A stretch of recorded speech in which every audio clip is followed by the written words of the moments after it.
जय माता दी दोस्तों, कैसे हैं आप सब। कमेंट बॉक्स में हर हर महादेव जरूर लिखिएगा। आज मैं आपके साथ बृहस्पतिवार व्रत कथा संपूर्ण आपके साथ शेयर करने वाली हूँ। तो चलिए सुनते हैं।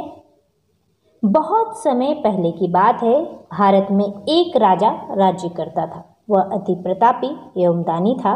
वह प्रतिदिन मंदिर में भगवत दर्शन करने को जाता और गुरु और ब्राह्मणों की सेवा भी किया करता था। उसके द्वार से कोई भी याचक निराश नहीं लौटता था। वह प्रत्येक गुरुवार को व्रत रखता और पूजन करता। हर दिन गरीबों की मदद करता। परंतु यह सब बातें उसकी रानी को पसंद नहीं। वह ना तो व्रत करती थी, ना ही किसी को एक भी पैसा दान में दिया करती थी।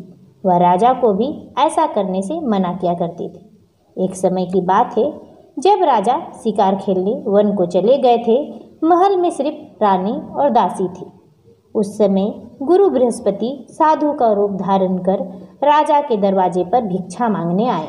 साधु ने रानी से भिक्षा मांगी तो वह कहने लगी, हे साधु महाराज, मैं इस दान पुण्य से तंग आ गई हूँ। इस काम के लिए तो मेरे पति देव ही बहुत है।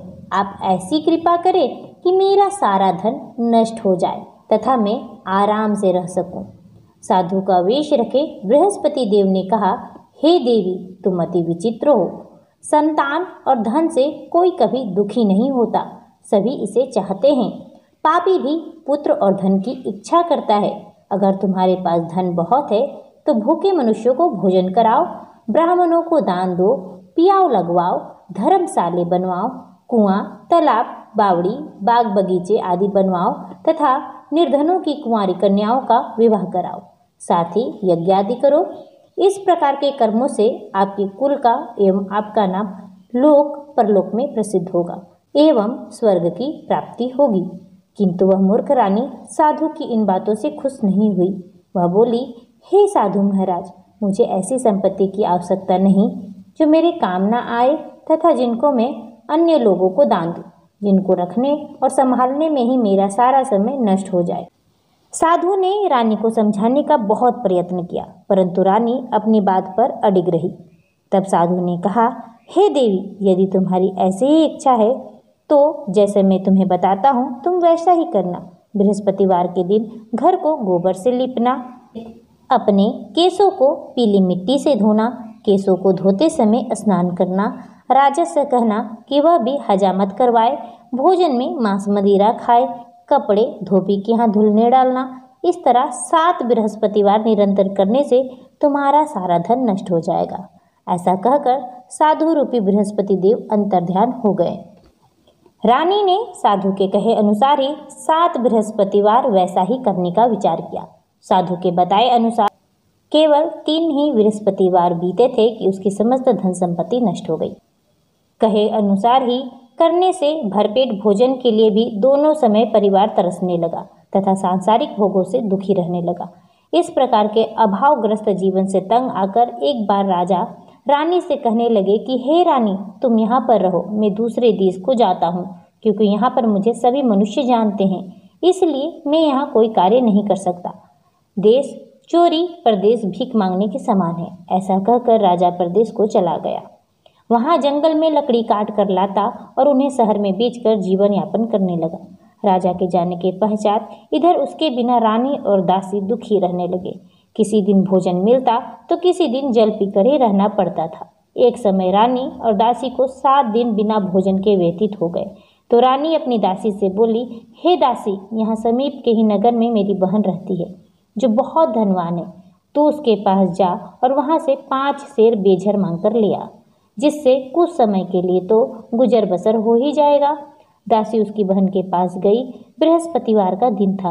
रानी की बहन उस समय ध्यान मग्न होकर पूजा कर रही थी। दासी ने रानी की बहन से कहा, हे रानी, मुझे आपके पास आपकी बहन ने भेजा है, मुझे 5 सेर बेझर दे दो।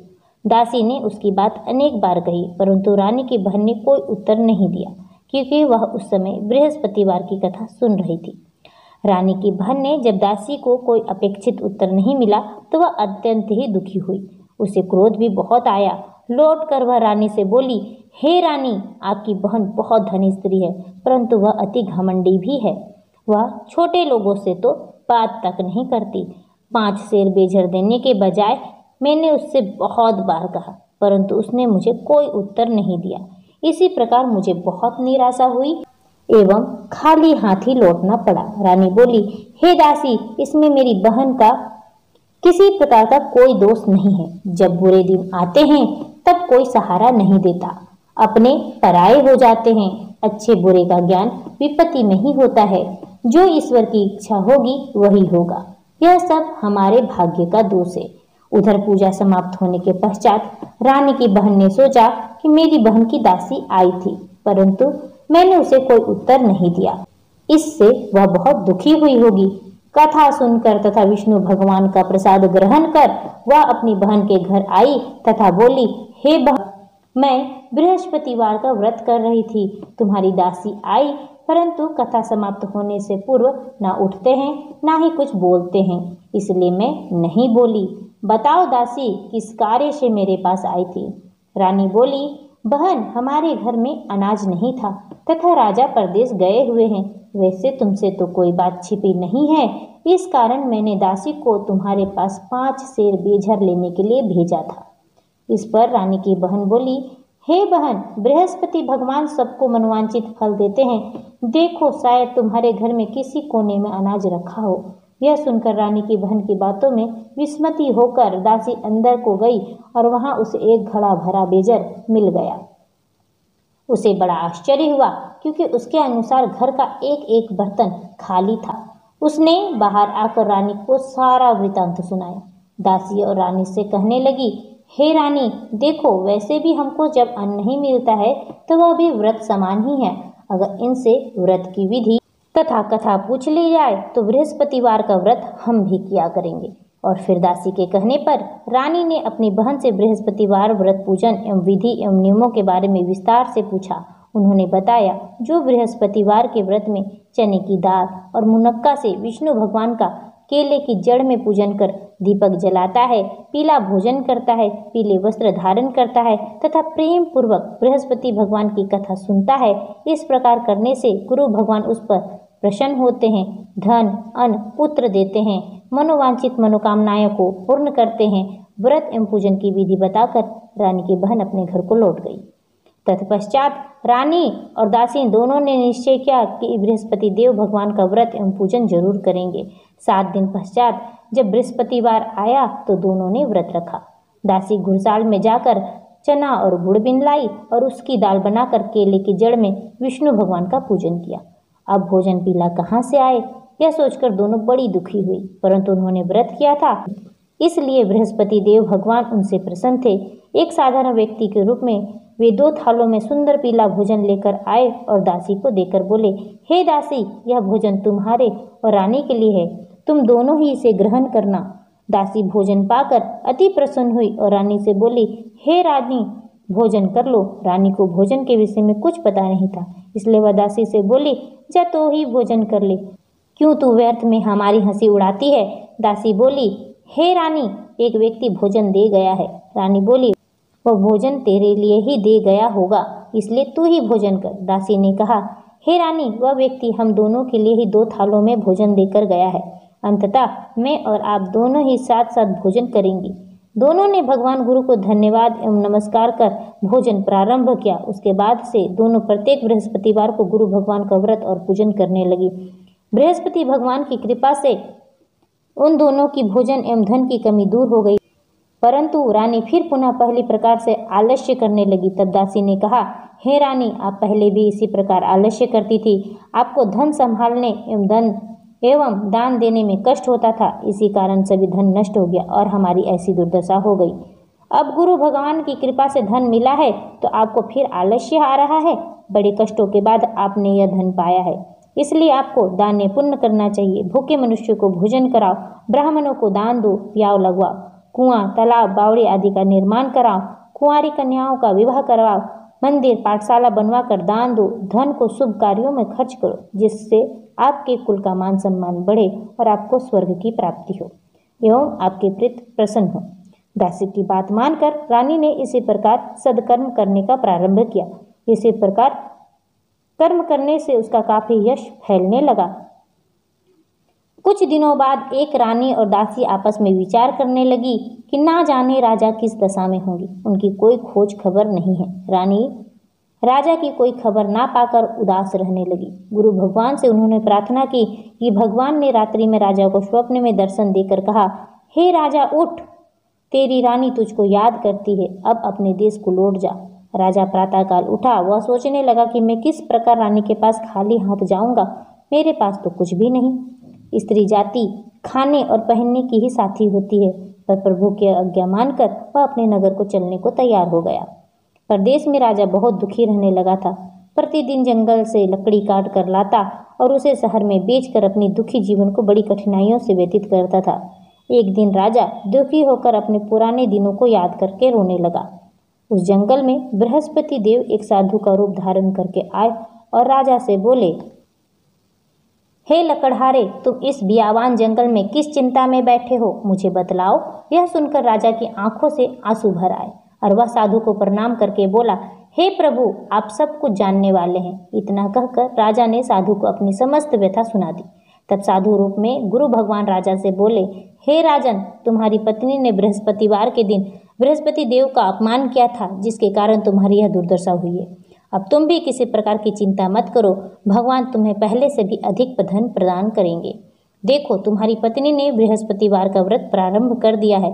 अब तुम भी बृहस्पतिवार का व्रत करके चने की दाल व गुड़ जल के लोटे में डालकर केले का पूजन करो, फिर कथा कहो या सुनो, भगवान तुम्हारी समस्त इच्छाओं की पूर्ति अवश्य करेंगे। साधु के वचन को सुनकर राजा बोला, हे प्रभु, मुझे लकड़ी बेचने के पश्चात इतना पैसा भी नहीं बचता कि भोजन करने के उपरांत कुछ भी बचा सकूं। मैंने रात्रि में अपनी रानी को व्याकुल एवं व्यथित देखा है। मेरे पास कोई साधन नहीं है जिससे उसका समाचार भी जान सकूं।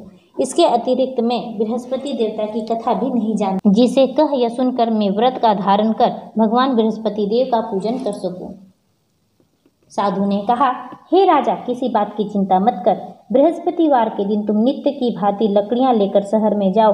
तुम्हें रोज से ज्यादा धन प्राप्त होगा, जिससे तुम भली भांति भोजन कर लोगी एवं गुड़ एवं चने का प्रसाद खरीद कर बृहस्पति देव की पूजा भी कर सकते हो। बृहस्पतिवार की कहानी इस प्रकार से है। प्राचीन समय में एक बहुत ही निर्धन ब्राह्मण रहता था। उसके कोई संतान नहीं थी। ब्राह्मण नित्य पूजा पाठ करता।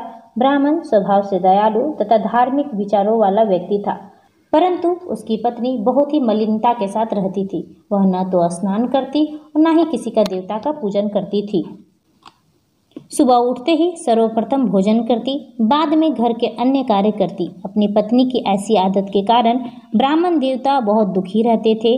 वह अपनी पत्नी को बहुत समझाते, किंतु उसका कोई परिणाम ना निकलता। भगवान की कृपा से ब्राह्मण की स्त्री की कन्या उत्पन्न हुई। वह कन्या ब्राह्मण के घर में बड़ी होने लगी। वह बालिका प्रातःकाल स्नान करके भगवान विष्णु का जाप किया करती थी। बृहस्पतिवार का व्रत भी करने लगी। पूजा पाठ समाप्त कर पाठशाला जाती तो अपनी मुट्ठी में जौ भरकर ले जाती थी और पाठशाला जाने के रास्ते में डालती जाती। भगवान बृहस्पति देव की कृपा से वही जौ स्वर्ण के हो जाते थे, तो लौटते समय उनको बीन कर घर ले आती। एक दिन वह बालिका सूप से उन सोने के जौ को फटक कर साफ कर रही थी। तभी उसकी माँ ने उसे देख लिया। हे बेटी, सोने के जौ को फटकने के लिए सूप भी तो सोने का होना चाहिए। दूसरे दिन बृहस्पतिवार था। कन्या ने व्रत रखा था और भगवान बृहस्पति देव से प्रार्थना करके कहने लगी, हे प्रभु, यदि मैंने सच्चे मन से आपका पूजन एवं व्रत किया है तो कृपया करके मुझे सोने का सूप दे। बृहस्पति देव ने उसकी प्रार्थना स्वीकार कर ली। नित्य की भांति वह कन्या जौ फैलाती हुई पाठशाला चली गई। पाठशाला से लौटकर जब वह जौ बीन रही थी तो बृहस्पति भगवान की कृपा से उसे सोने का सूप प्राप्त हुआ। उस सोने के सूप को वह घर ले आई और उससे जौ साफ करने लगी, परंतु उसकी माँ का आचरण वैसा का वैसा ही रहा। एक दिन वह कन्या सोने के सूप में जौ को साफ कर रही थी। उसी समय अचानक उस नगर का राजकुमार वहां से होकर निकला। कन्या के रूप में एवं कार्य को देखकर राजकुमार कन्या पर मोहित हो गया। राजमहल लौटकर राजकुमार अन्न तथा जल त्याग कर उदास होकर लेट गया। राजा को जब अपने पुत्र द्वारा अन्न जल त्यागने का समाचार प्राप्त हुआ तो मंत्रियों के साथ वह राजकुमार के पास आए और बोले, हे बेटा, तुम्हें किस बात की तकलीफ है? किसी ने तुम्हारा अपमान किया है अथवा कोई और कारण है तो मुझे बताओ, मैं वही करूँगा जिससे तुम प्रसन्न होगे। राजकुमार ने अपने पिता की बातें सुनी तो बोला, आपकी कृपा से मुझे किसी प्रकार का कष्ट नहीं है, किसी ने मेरा अपमान भी नहीं किया, परंतु मैं उस कन्या के साथ विवाह करना चाहता हूँ जो सोने के सूप में सोने के जौ को फटक रही थी। यह सुनकर राजा आश्चर्य में पड़ गया और बोला, हे राजकुमार, इस तरह की कन्या का पता तुम ही लगाकर मुझे बताओ, मैं तुम्हारा विवाह उसके साथ करवा दूंगा। राजकुमार ने प्रसन्न होकर राजा को उस ब्राह्मण की कन्या के घर का पता बताया। राजा के आदेश पर मंत्री उस कन्या के घर गए और राजा का आदेश ब्राह्मण को सुनाया। कुछ दिन बाद ब्राह्मण की कन्या का विवाह राजकुमार के साथ हो गया। घर से कन्या के विदा होते ही उस ब्राह्मण के घर में पहले की तरह निर्धनता वापस लौट आई। अब भोजन के लिए अनाज भी बड़ी मुश्किल से मिलता था। एक दिन दुखी होकर ब्राह्मण देवता अपनी बेटी से मिलने गए। बेटी पिता की ऐसी अवस्था को देखकर अत्यंत दुखी हुई और उसने अपनी माँ का समाचार पूछा। ब्राह्मण ने पुत्री को सभी हाल कह सुनाए।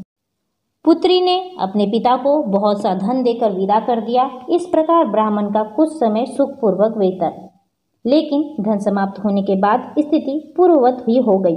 ब्राह्मण फिर अपनी पुत्री के यहाँ गया और उससे सभी हाल कह सुनाया। पुत्री बोली, हे पिताजी, आप अपने साथ माता जी को भी यहाँ लिया लाओ, मैं उन्हें वह विधि बता दूंगी जिससे दरिद्रता दूर हो जाएगी। ब्राह्मण देवता अपनी पत्नी को साथ लेकर अपनी पुत्री के पास राजमहल पहुंचे तो पुत्री अपनी माँ को समझाने लगी, हे माँ, तुम सुबह उठकर सर्वप्रथम स्नान आदि करके भगवान विष्णु का पूजन किया करो तो सब निर्धनता दूर हो जाएगी। परंतु उसकी माँ ने उसकी एक न मानी। वह सुबह उठकर सर्वप्रथम अपनी पुत्री के घर में बचा जूठन खा लेती थी। एक दिन उसकी बेटी को अपनी माँ पर बहुत गुस्सा आया। उसने उस रात एक कोठरी में खाने का सारा सामान निकालकर अपनी माँ को उसमें बंद कर दिया। प्रातःकाल कोठरी से अपनी माँ को निकालकर तथा स्नान आदि कराकर पूजा पाठ करवाया तो उसकी माँ की बुद्धि ठीक हो गई। इसके बाद वह प्रतिदिन पूजा पाठ करती, प्रत्येक बृहस्पतिवार को व्रत भी रखने लगी। इस व्रत के प्रभाव से उसकी माँ भी अत्यंत धनवान तथा पुत्रवती हो गई और बृहस्पति देवता की कृपा से वृद्धावस्था में मृत्यु लोक को स्वर्ग को गई। वह ब्राह्मण भी सुखपूर्वक इस लोक का सुख को भोग कर स्वर्ग को प्राप्त हुआ। इस प्रकार कहानी कहकर साधु देवता वहां से अंतर्ध्यान हो गए। धीरे धीरे 6 दिन का समय बीत गया और बृहस्पतिवार का दिन आ गया। लकड़हारा रूपी राजा जंगल से लकड़ी काट कर किसी शहर में बेचने गया। आज उसे औरों से अधिक धन मिला।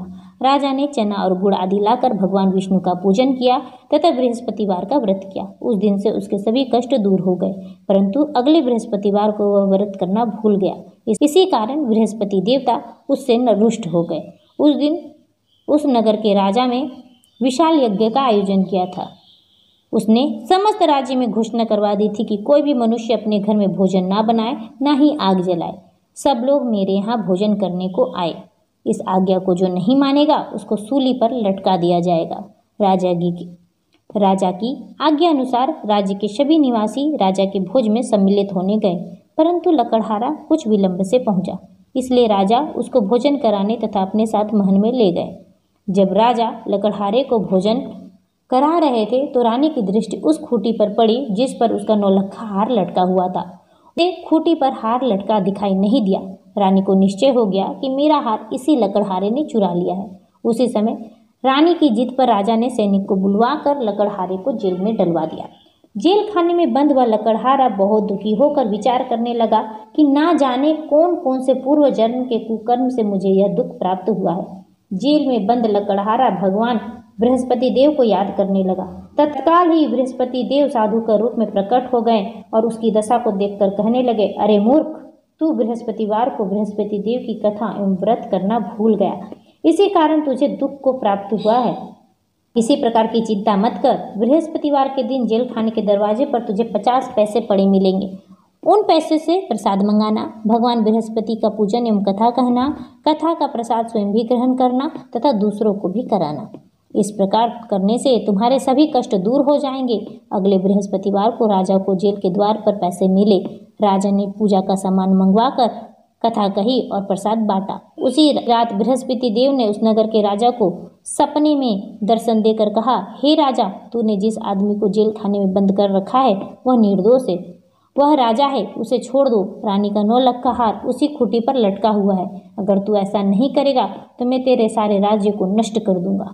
राजा सुबह उठा और खूंटी पर हार टंगा देखकर लकड़हारे को बुलाकर उससे क्षमा याचना की तथा राजा को सुंदर वस्त्र आभूषण भेंट करके उसे विदा किया। बृहस्पति देव की आज्ञा अनुसार राजा अपने नगर को चल दिया। जब वह नगर के निकट पहुंचा तो उसे बहुत आश्चर्य हुआ कि वह पहले से भी अधिक तालाब, बाग और कुएं तथा धर्मशालाएं, मंदिर आदि बने हुए थे। राजा ने जब नगरवासियों से पूछा कि यह बाग, तालाब, धर्मशाला एवं कुआं किसके द्वारा बनवाए गए हैं, तब नगर के सभी लोग कहने लगे कि यह सब रानी और दासी द्वारा बनवाए गए हैं। राजा को बहुत आश्चर्य हुआ और बहुत क्रोध भी आया। जब रानी ने यह खबर सुनी कि राजा आ रहे हैं तो उसने दासी से कहा, हे दासी, देख, राजा हमें अति दीन अवस्था में छोड़ गए थे। हमारी वह ऐसी हालत देखकर कहीं लौट ना जा। इससे तू द्वार पर खड़ी हो जा। रानी की आज्ञा अनुसार दासी दरवाजे पर खड़ी हो गई। जब राजा आए तो उन्हें अपने साथ महल में लिवा लाई। जब राजा ने क्रोध कर अपनी तलवार निकाली तथा रानी से पूछा, बताओ, इतना धन तुम्हें कैसे प्राप्त हुआ, किस प्रकार प्राप्त हुआ? तब रानी ने बताया, यह सब हमें धन बृहस्पति देव के व्रत के प्रभाव से प्राप्त हुआ है।